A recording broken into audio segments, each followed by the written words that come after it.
नमस्कार, मैं संजय सिन्हा। आज मेरी कहानी सुनने से पहले आप अपनी आंखें पोंछ लीजिए, मन को मजबूत कर लीजिए और इसी वक्त जाकर अपनी माँ को गले लगा लीजिए। संभव हो तो उनकी गोद में भी जाकर बैठ जाइए।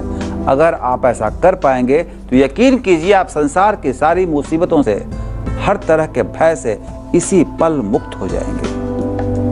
मेरी माँ तो मेरे साथ बहुत दिनों तक रह नहीं पाई क्योंकि भगवान जी को थोड़ी जल्दी थी उन्हें अपने पास बुलाने की। आप ऐसा बिल्कुल मत सोचिएगा कि आदमी जो चीज़ खो देता है उसे अधिक याद करता है। हकीकत यही है कि संसार में माँ की गोद से बढ़कर कोई दूसरी जगह नहीं होती। मेरी माँ नहीं है, लेकिन बहुत से लोगों की माएँ हैं, और जिनकी भी माएँ हैं मैं उनसे प्रार्थना करता हूं कि आज संजय सिन्हा की कहानी सुनने के बाद वो अपनी माँ के पास जाएं, उनके पांव छू लें, उनकी गोद में बैठ जाएं। अब आप सोच रहे हैं कि आज कहीं मदर्स डे जैसा कोई त्योहार तो नहीं जो संजय सिन्हा माँ का गुणगान करने बैठ गए। ऐसा बिल्कुल नहीं है, लेकिन ये सत्य है कि जैसे मजनू लैला को हर पल याद करता था, जैसे प्रहलाद ईश्वर को हमेशा याद करता था, जैसे आदमी हर क्षण सांस लेता है, वैसे ही मैं हमेशा माँ को याद करता हूँ। मेरे लिए उससे बड़ा भाग्यशाली संसार में नहीं जिसे माँ की गोद नसीब होती है।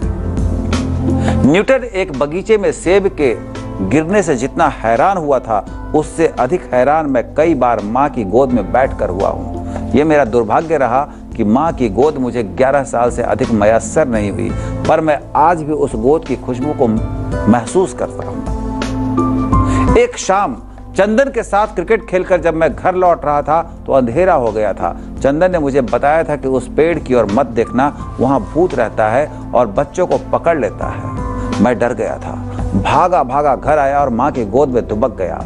माँ ने पूछा कि क्या हुआ। माँ के पेट में सिर घुसेड़कर मैंने कहा, माँ उधर पार्क के पास पेड़ पर भूत रहता है।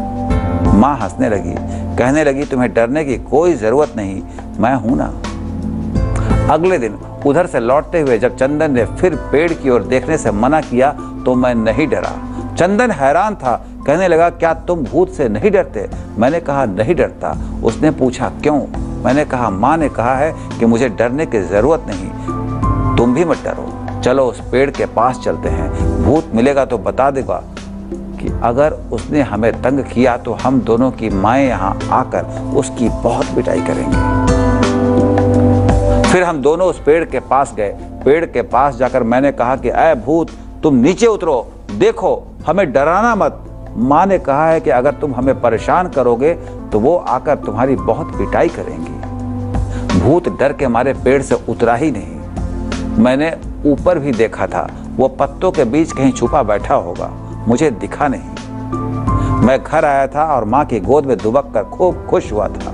मैंने कहा, माँ, मैंने भूत को आज डरा दिया है, कह दिया है कि माँ आएगी और फिर तुम्हारी खैर नहीं।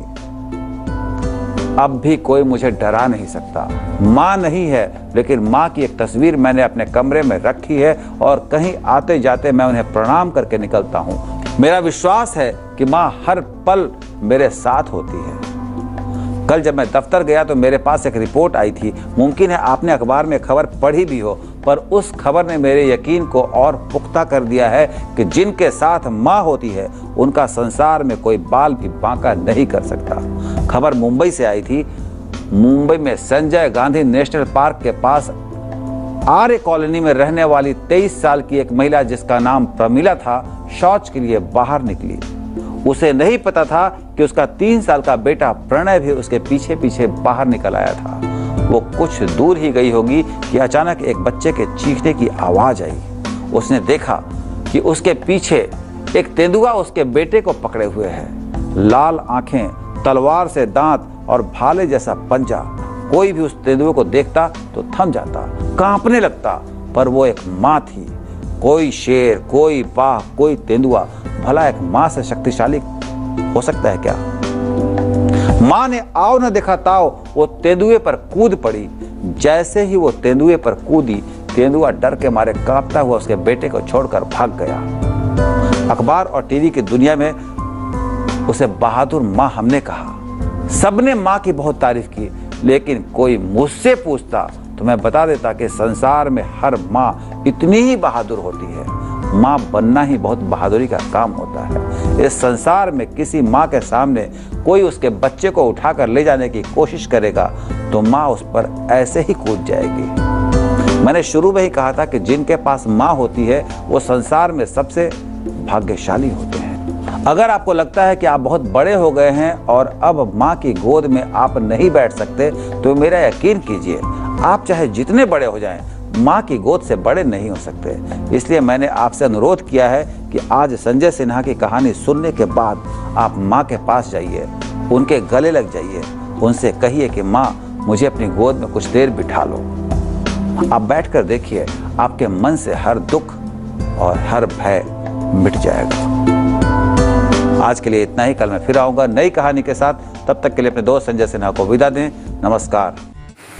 এই চ্যানেলটির প্রতি আপনার আগ্রহ আমাকে আরও উৎসাহিত করবে। ধন্যবাদ।